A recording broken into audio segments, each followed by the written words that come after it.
It's great sitting up here. I feel like neighbourhood watch.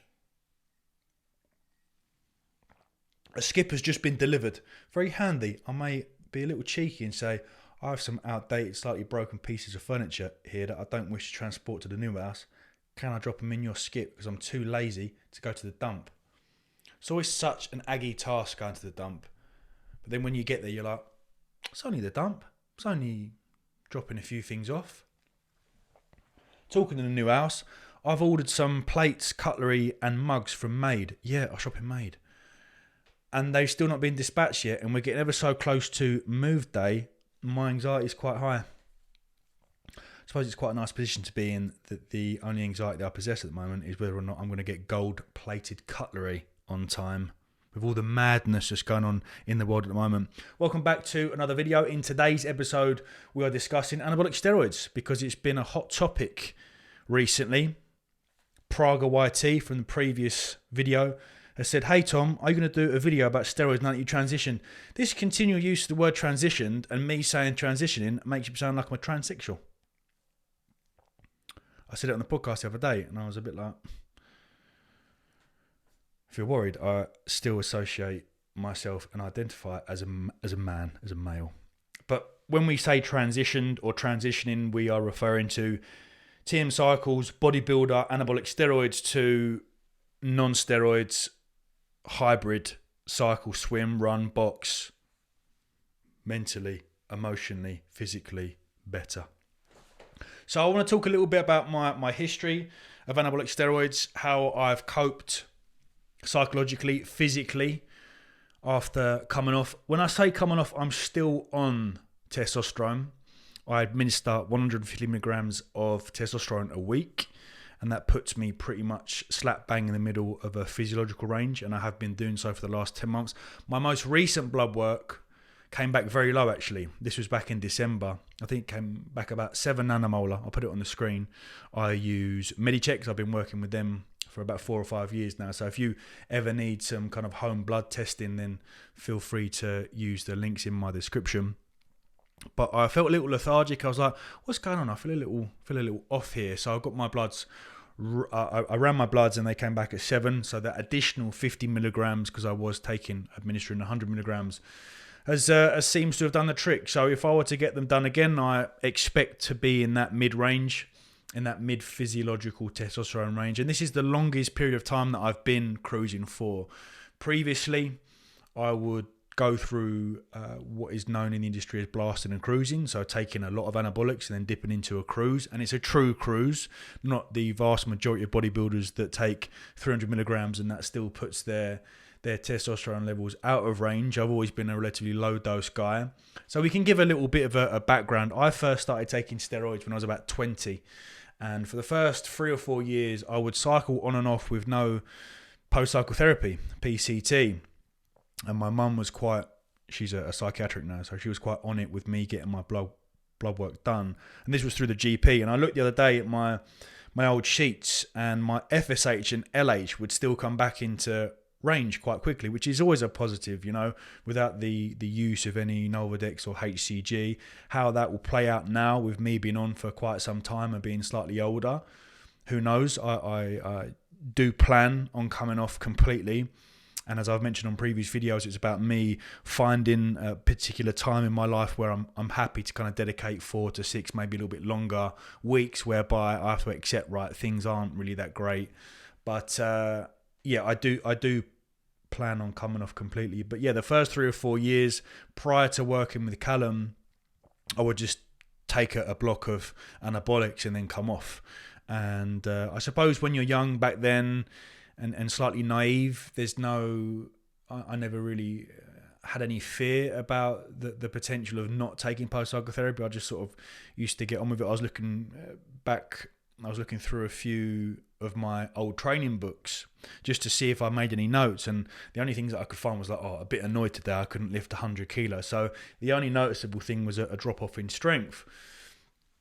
So yeah, started using when I was 20. I'm now 28 years old. The last 4 years have been due to me competing.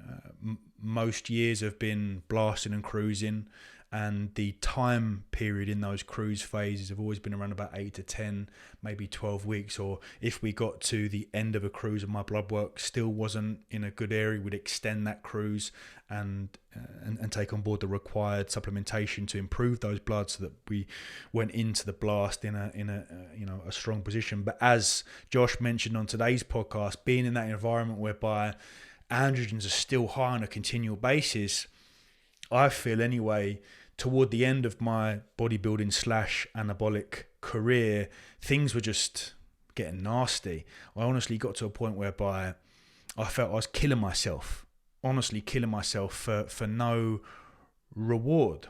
I think I've always been someone that's had quite a stellar understanding and view of my risk to reward ratio. You know, Callum would a few times say, do you want to think about upping this dose, or do you want to add in this additional compound? And I'd always say no, because I had a good understanding of, well, taking that or bumping that is going to increase my risk and my reward. Well, I don't want to be a pro. I'm around the likes of Josh and Joe. I don't want to be like that. So, nah. And I think the vast majority of people, I think it's getting a lot better, but there's quite a few people in the industry that take anabolics that don't really have that.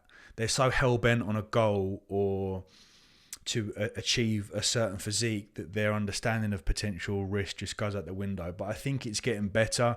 The likes of Joe Jeffries and Dr. Dean educating us all on the potential risk, and the muscle mentors as well, I think has educated a lot more people, and it's been fantastic to see. But in terms of my starting dose, that's probably the highest amount of testosterone that I've ran.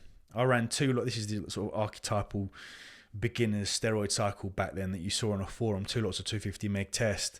And that was the highest I did. And I had an AI on hand. And that has changed now to kind of getting the most out of the least, running testosterone as low as possible to get the most out of it, and utilizing things like Primo and Masteron. And I had no understanding back then of those sort of compounds and its positive effects on also what it does to estrogen. So yeah, I started around about 20, now 28 years old, and last year was the decision to kind of hang up my trunk. So I competed at the FitX, I competed at the PCA.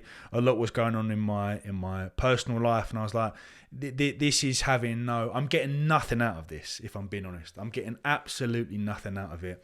From a content creation point of view as well, I felt like I was kind of slamming my head against the wall.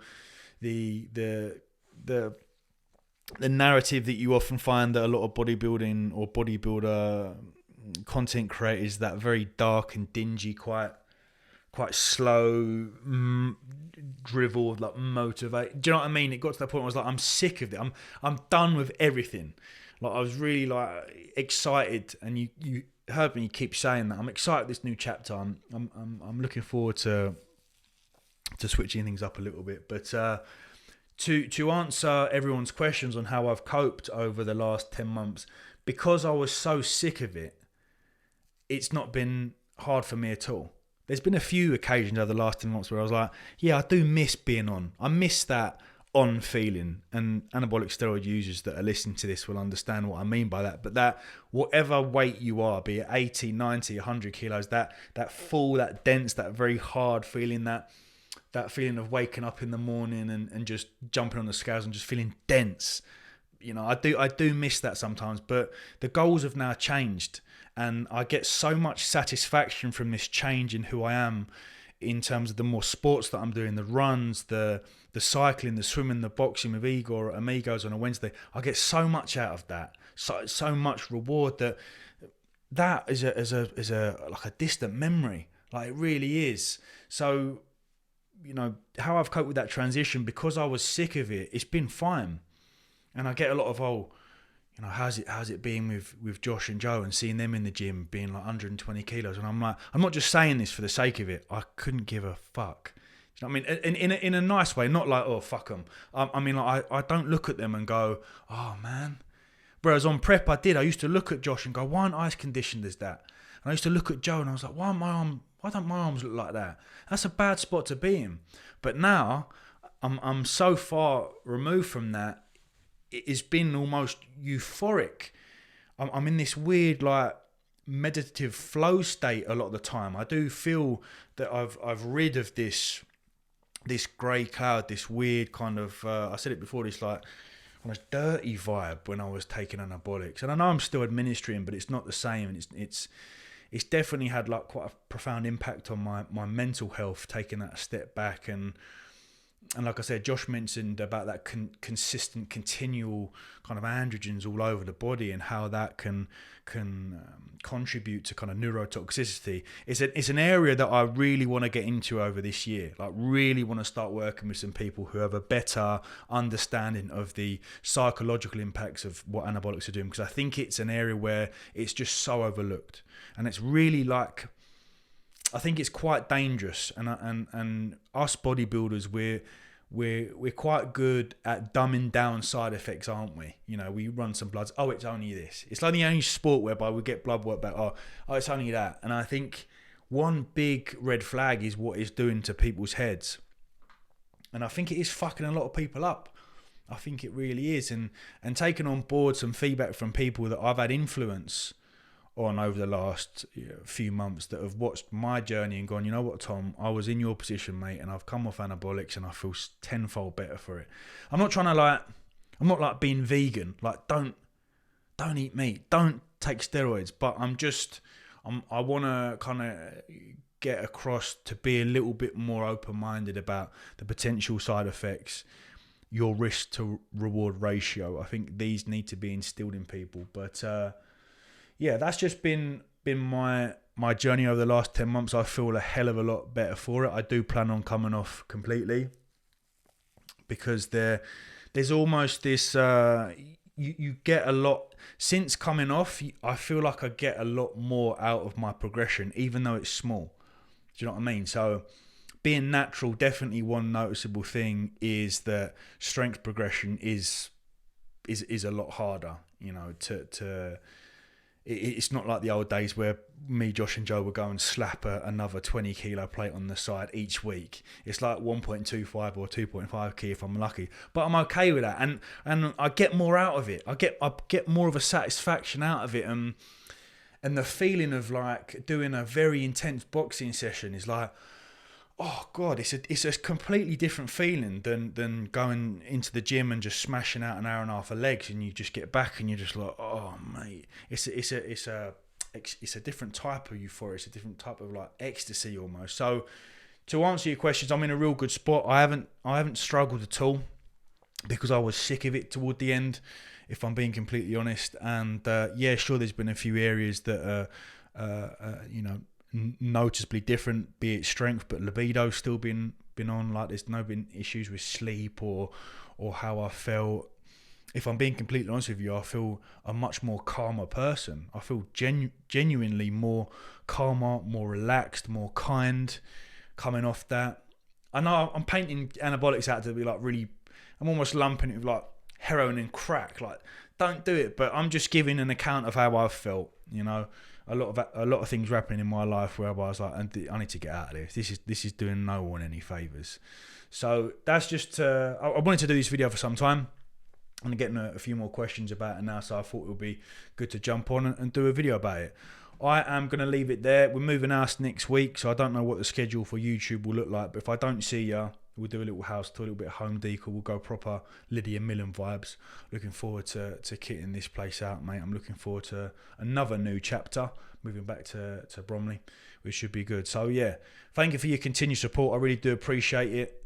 It's always nice to get positive feedback for what we're doing. It's a little bit nerve-wracking at times, kind of being this guy for so long and going into something different. You do worry like, oh, are people going to still be about, or people going to still sign up to coaching and whatnot. But yeah, we had a fantastic response last night. The Ibiza Classic Transformation Challenge is now live. We are quite close to capacity actually. So I've reopened consult calls for the next 2 weeks. So if you are interested in any online coaching, and obviously the chance to win flights, accommodation to Ibiza or anywhere you go, it's an Airbnb voucher and flight voucher, then do sign up. The information will be below. Right, thanks for watching this video. As always, I'll see you very soon. Thank you, good night. Much love.